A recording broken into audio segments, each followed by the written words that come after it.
ವೀಕ್ಷಕರೇ welcome back.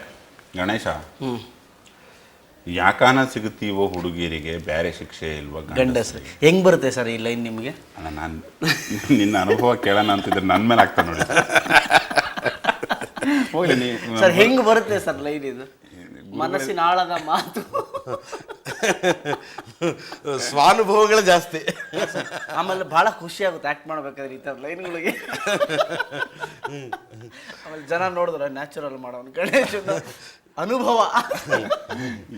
ಒಂದ್ಸತಿ ಹಾಡ್ಬಿಡ ಒಳ್ಳೇದಾಗಿ.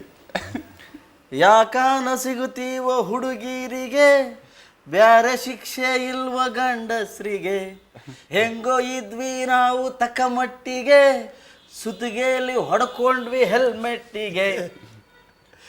ನಾನು ನೀನು ಹೆಂಡತಿ ಅಂದ್ಕೊಂಡು ಹಾಡು, ಶಿಲ್ಪ ಅಂದ್ಕೊಂಡು ಹಾಡ. ಸಿಕ್ಕಿದ್ದು ಒಳ್ಳೇದಾಯ್ತು ಹುಡುಗಿಗೆ.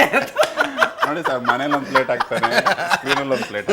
ಸರ್ ನೀವು ನಿಮ್ಮ ಬರವಣಿಗೆ ಮೂಲಕ ಹೇಗೆ ನಿಮ್ಮ ಭಾವನೆಯನ್ನು ಹೊರಚೆಲ್ತೀರೋ ಹಾಗೆ ಆಕ್ಟಿಂಗ್ ಮೂಲಕ ನನ್ನ ಭಾವನೆ ನಾನು ಆಚೆ ಚೆಲ್ಲ ಸರ್. ಸರ್ ಹೇಳಿ, ನನ್ನ ಪ್ರಶ್ನೆಗೆ ಉತ್ತರನೇ ಕೊಡಲಿಲ್ಲ. ನೀನು ಮುಂದೆ ಕೇಳಿಸ್ಕೊಂಡಿದ್ದೆ, ಫಸ್ಟ್ 4 ಲೈನ್ ಕೇಳಿಸ್ಕೊಂಡಿದ್ದೆ ಅಷ್ಟೇ. ನೀನು ಪ್ರೀತಿಯ ಬಾವಿಯಲ್ಲಿ ಕಲ್ಲನ್ನು ಕಟ್ಕೊಂಡು ಬೀಳೋವನೇ ಪ್ರೇಮಿ, ಮುಳುಗಿ ಸಾಯುವಾಗ ಸ್ವಿಮ್ಮಿಂಗು ಕಲಿಸೋರೆ ಹುಡುಗಿರು ಸ್ವಾಮಿ. ನಾವೊಂಥರ ಬೀದಿ ಗುಳಿ ಇದ್ದಂಗೆ ಕಣ. ಈ ದೇವಸ್ಥಾನ ಮುಂದೆ ಕಟ್ಬಿಟ್ಟಿರ್ತಾರೆ ಗುಳಿಗಳು, ಹೋಗೋರು ಬರೋರು ಬಾಳೆಹಣ್ಣು ತೆಂಗಿನಕಾಯಿ, ಗಂಟೆ ಕೆಲವ್ರು ಕುಂಕುಮ, ಕೆಲವ್ರು ತೆಂಗಿನಕಾಯಿ, ಪ್ರಸಾದ. ಏನು ಸಿಕ್ಲಿಲ್ಲ ಅಂದ್ರೆ ಪಕ್ಕದ ಹೂವಿನ ಅಂಗಡಿ ಬಾಯ್ ಹಾಕ್ಬಿಡ್ತು.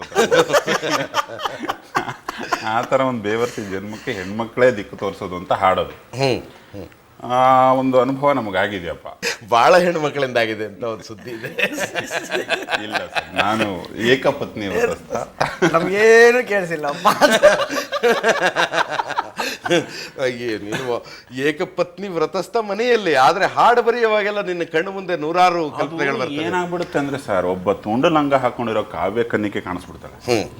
ಅವಳಿಗೊಂದು ರೂಪ ಇರಲ್ಲ, ಮುಖ ಇರಲ್ಲ, ಅವಳು ಯಾರು ಅಂತ ಬರೀ ತುಂಡು ಲಂಗ ಮಾತ್ರ.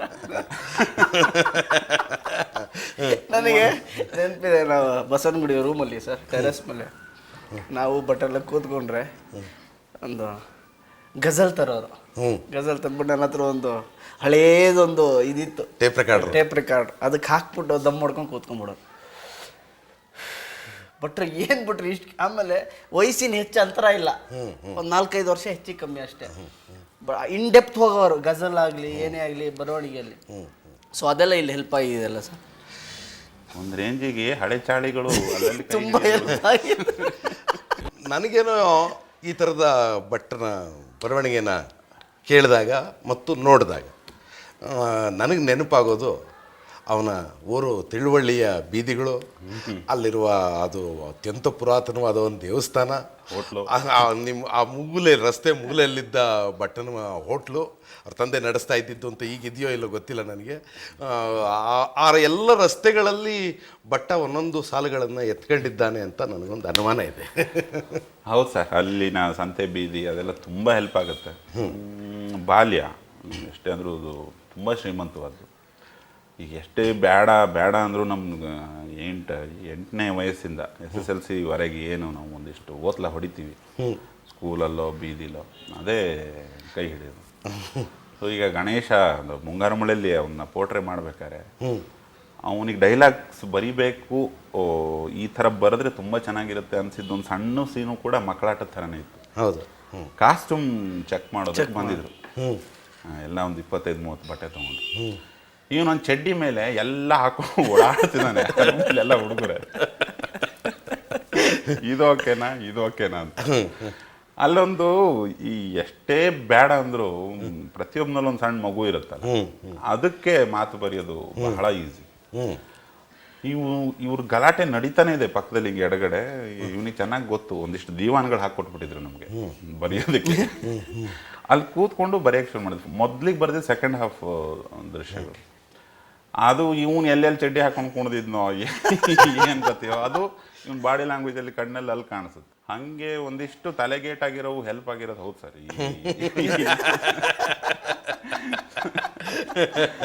ಸುಮಾರು ತಲೆಗೇಟಾಗಿರೋ ವಿಷಯಗಳು ಸೇರಿ ಒಂದು ಹಾಡಾಗುತ್ತೆ ಅನ್ನೋ ಗೊತ್ತಿಲ್ಲ. ನಾನಂತೂ ಯಾವತ್ತು ಕವಿ ಅಲ್ಲದೆ ಇರೋದ್ರಿಂದ ಯಾಕೆ ಆ ಥರ ಹಾಡುಗಳು ಬರುತ್ತೆ ಅಂತ ನನ್ನನ್ನು ನಾನು ಚೆಕ್ ಮಾಡ್ಕೊಳಕ್ಕೆ ಹೋಗಿಲ್ಲ. ಅಂತ ಬಡವ ಅನ್ಕೋಬೇಡಿ, ನನ್ನ ಹತ್ರ ಪ್ರೀತಿ ಸಾಲ ಮಾಡಿ. That is my favourite favourite line.